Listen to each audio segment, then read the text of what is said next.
that. Adam, me and Gabe were talking, kind of battle. In your mind, does procedure mean surgery? Yes. It does. It's 100%. Yeah, it's just a softer way of not saying surgery. Like if I'm having a procedure on my thumb, I'm having surgery on my thumb. Right? But the alarm bells don't ring as loudly when you hear surgery as you do procedure. Like, I had a procedure after my wife had a baby, right? Like, to take care of things so that there'd be no more babies, right? That's surgery to me. It's minor, but it's still surgery. But I don't know a surgery that you can have that after a week you'll be fine in football terms. Because, Adam, I don't think Jordan Love is going to practice. Number one, he's not going to play in any live snaps, whether it be joint practice, preseason games. I don't think they're going to roll him out really until the preseason's over and go from there. Would you agree with that? Yeah, I think his preseason is over. I don't know why he would be back out there. Like he's having a procedure / surgery, whatever you want to call it, on his left thumb. And the reason you're doing it now is because they've got over 3 weeks to get him ready for the opener, and they could take that time. It's not in season. Like if he had the issue in season, I'll bet he'd play with this, and you wouldn't even know it. Really? Okay. Yeah, that's kind of the way I felt too. Like if the options, Adam, were, well, we can have this procedure, you'll be ready but in time, and we'll get it cleaned up before the regular season starts, or, okay, we can have this procedure, but you'll have to miss a game or two. My guess is he would have just gone, okay, I'll figure out how to play with it. Because I don't think him or many players would want to miss any of that time.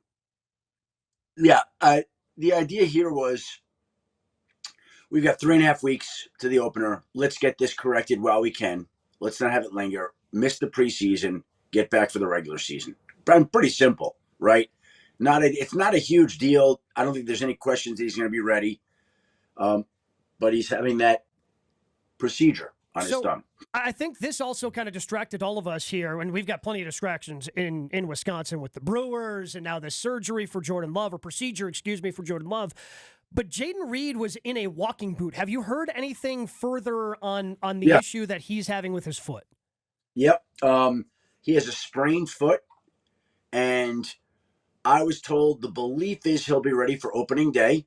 Now, I don't know that Jaden Reed at his postgame locker on Saturday night sounded quite as confident as I was told it was. Like he sounded like it was a question. Yeah, he was vague. He was very vague. Yep, Matt LaFleur made it sound like it was a question. But my sense is that when opening day against the Lions rolls around, that they'll have Jordan Love and they'll have Jaden Reed. I believe that. Now, maybe Jaden Reed, that foot doesn't heal right the next few weeks, and maybe it goes the other way. That could happen. But I would say today, if I had a bet, my thinking is he'll be ready for the opener.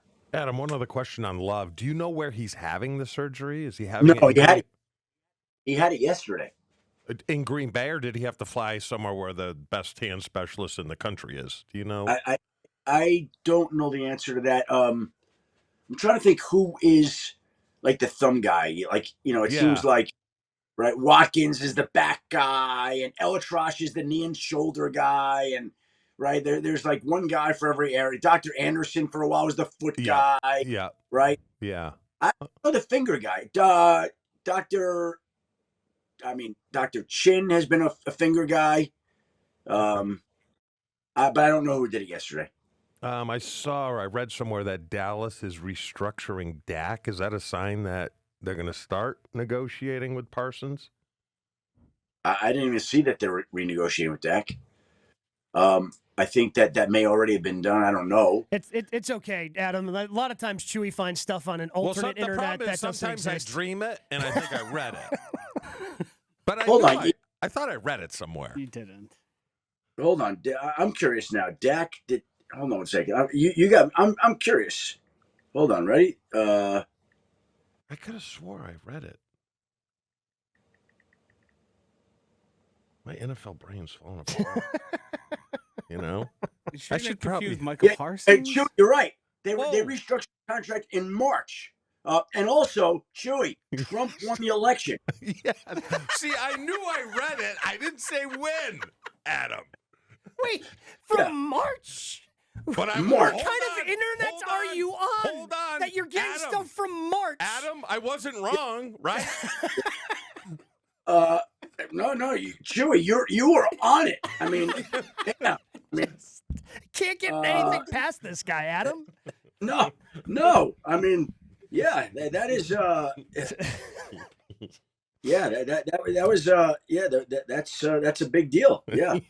Big deal from March. All right, we move on. Adam, how nervous is the NFL going to get about the John Gruden case, as it appears that this is going to be allowed to advance to the discovery phase? And previously, the NFL has typically settled a lot of cases before it gets there. And I'm sure that the league is going to try to settle this case. They're not going to want the contents to come out, but it was a huge victory for John Gruden to have this case be heard in a Nevada Supreme Court rather than in mediation with the NFL. So now you almost feel like, I know it's the Supreme Court in Nevada, but it's a home game for John Gruden as opposed to an away game. And I would think that's the last thing the league wants. And again, I'm not familiar with the inner workings of how something like this would work, other than I am quite certain the league is going to want this case to go away as quickly as it can. And the league has a lot of money, so the league can do a lot of things. So at some point in time, I'm going to guess John Gruden's going to get a check here. And the question is how sizable that check may be. Adam, I saw you guys had your fantasy mock draft for yesterday. How many Packers went early? Not a lot. I mean, Josh Jacobs went like around 20. About Jordan Love when it came to quarterbacks. He didn't get picked because it was 10 teams, and Jordan Love in a league isn't going to get picked right away. Is that a sign or no? No. Not at all. Okay. No. I mean, not if you ask Mike Tannenbaum. Yeah. Why do you think Mike T is so high on Jordan Love? Because he will, anytime he's given the opportunity or a platform, whether it's on ESPN radio, whether it's on ESPN television, Mike Tannenbaum, former NFL executive and ESPN NFL insider, front office insider, like he sings the praises of Jordan Love. Why do you think that is? Just like there are certain people that have a thing for certain people, right? Like they just like certain guys. And Mike Tannenbaum is a big Jordan Love guy. Believes he's the best quarterback in football, the best in the NFC, right? Best in the NFC. Best in the NFC. I mean, he's a big Jordan Love admirer, supporter, believer, truther, whatever you want to call it. He's standing behind. Truther. I like it. All right, let's get down to the nitty-gritty. Do you want Keegan Bradley playing and coaching in the Ryder Cup? I do not. Listen, I'm not an expert here, but I know they say coaching takes a lot. Like, why couldn't you coach and play? I guess it's mentally and physically hard enough to play and then to think about all the but like to me, it's just it's all your guys, elite golfers coming together. Like how? Again, I'm probably way off base here because I don't know how hard could coaching the Ryder Cup team be. Yeah, but you know what, Adam? I go back to your first interaction with Rory when you went up and introduced yourself, and he was kind of looking right through you because he was already in a zone. Well, he was about to tee off. He was about to play 18 I know, but holes. he's already in a zone. So if you add in, hey, what are we doing over here? And this, I just think golfers cannot be distracted at all. Would you agree, Gabe? That's detracts actually from their own game. That's pretty good. It's pretty good. You would think, but I would think that on something like this, you understand what it is, and it's not like you're out there playing, right? You're playing 18 holes, like you're called on in certain spots, correct?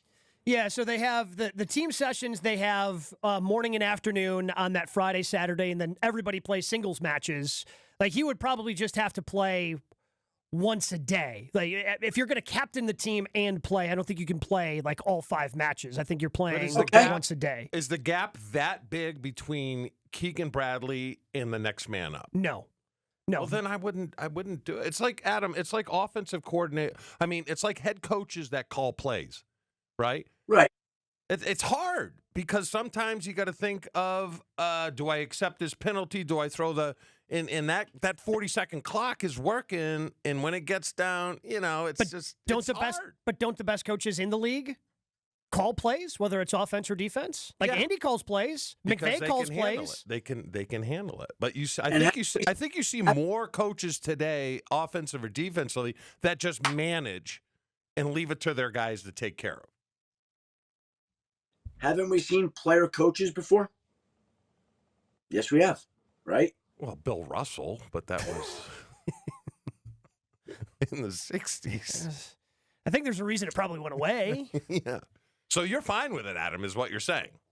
I don't have a big issue if that's what he deserves as a player. Like, he's been pretty strong this year. I'm trying to think. Okay, here we go. In football, there have been player coaches too. Curly Lambeau. Yeah. Yeah. Played and coached the Packers from 1919 to 1949. That was 100 years ago.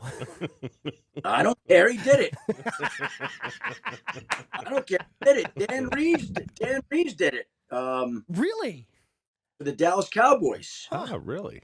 Had no idea. Yep. Has there ever been a Ryder Cup coach that has played? Captain has played. The last time for Team USA was Arnold Palmer, I believe, in the 60s. It might have been 1960 flat, but he was in the 60s the last time that the captain, because usually, again, the captain's an older player or an older former player that typically doesn't have a chance at making the team. I'm trying to think if it's ever and by the way, they got a team manager, right? John Wood. Yep. Yeah. Former caddy. So so he can help out there too. I don't know. Arnold Palmer did it in 1963. 63. Okay. Yeah, that was I'm the a last no one. Vote. I'm a no. Hard no. Are you going to go to the Ryder Cup if you can? Or is that just too much going on during the NFL season? I've been asked to go. It's not terribly far from my house. It would be nice. I gotta be honest. Like, you get in season, I don't like to disrupt anything, right? Like, there's a certain rhythm and a routine, and I could be there, and I could be getting a call, and I got people chanting USA and Kathy. Like, I'm not pretty sure you just made my point for me, Adam. Distracted, can't go to work. You gotta stay focused. Yep. Okay. This is an all time. Hey, Chewy. Yeah. You got to text me after you go get that oat milk chai. Okay. I will. It's gonna add an element to your day, and you're gonna be a very happy guy after that. Okay. Well, I know what element that's going to be. I'll be running right to the toilet, I'm sure, if I have it further up. No. All right. No. I trust you, Adam. I trust you. I honestly want to hear what you think of it after you drink it. I don't even know. By the way, I don't think we've ever texted. Make sure Josh gives you guys my cell. Okay. Starbucks, right? Okay. Yeah. And by the way, Chewy, if you don't like it, I'm treating. Okay, you send me the bill, and I'll send you the $10.63. Okay. I owe you for the hat. I love the hat. There you go. Adam, we appreciate the time, man. We look forward. Gabe wearing the Brewers hat. I haven't seen the Masters hats on there. I see Gabe wearing the Brewers hat. Oh, okay. Next week I'll have the Masters hat. I mean, the Brewers have won By the 11 way, in a row. Last question for me. Is the town all swept up in the Brewers, the city? Like everybody all went? Yes, yeah. Chewy, tell them what you saw. So Chewy went to the Wisconsin State Fair last week, and what did you see? It was probably 20-1. Packers garb over. Brewers garb over Packers. And garb. usually it's Packers heavy. And a wash. The entire city swept up in Brewers fever. Wow, good for them.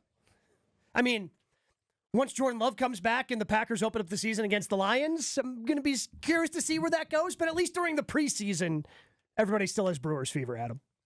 Well, they're wrapped up in the Brewers. Well, let's see how that plays out. And go Brewers. Go Brewers. Hey guys, it's Jen from Jen, Gabe, and Chewy. Thanks for watching our clip. I'm sure it was super informative and educational. I'm just kidding. I love those knuckleheads. And we do it live every Monday through Friday from 7 to 9 a.m. on 94.5 ESPN Milwaukee. Make sure that you like and subscribe and hit that notification bell so that you get informed anytime we drop new content.